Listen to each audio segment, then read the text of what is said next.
for conventional natural gas. The cap rate, or maximum royalty rate, was implemented in 1993 at $1.47 a gigajoule. Natural gas is currently projected to be selling at $6.75 a gigajoule. So the maximum amount that Albertans receive is capped to the Premier. Once again, why is this Conservative government okay capping the level of royalties paid by industry to Albertans, but not with capping the level of rent that Albertans have to pay to their landlords?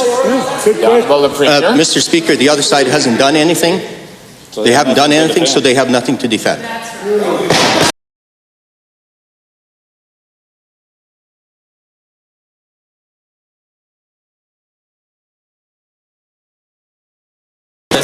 Again, to the Minister of Housing. Many of my constituents who are on AISH are being forced to spend most of their income on rent, leaving little left for food, clothing, transportation, and costs associated with having a disability.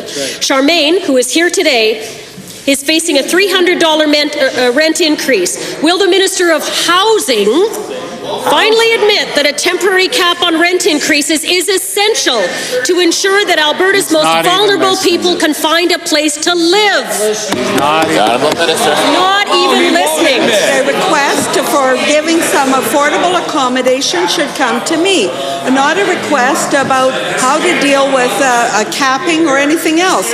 When people are in need, when people are in crisis, this government and the previous Ministry of Human Resource and Employment had a track record of support of almost $100 million to provide housing supports for over 55,000 Albertans, Mr. Speaker, and above that we provide supports for 20,000 learners. So we provide supports for people in crisis, and we will continue to do so, Mr. Speaker.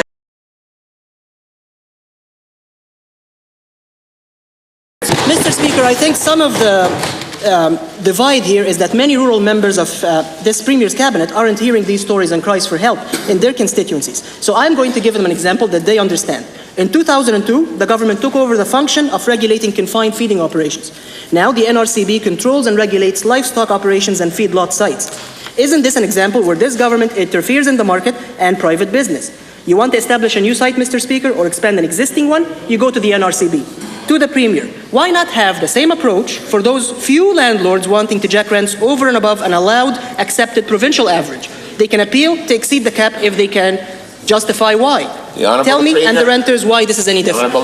This is another example of a member sat here for some period of time, knows nothing about, obviously, the role of the NRCB. But, you know, Mr. Speaker, the more I listen over the last few weeks, this must be the new Liberal way.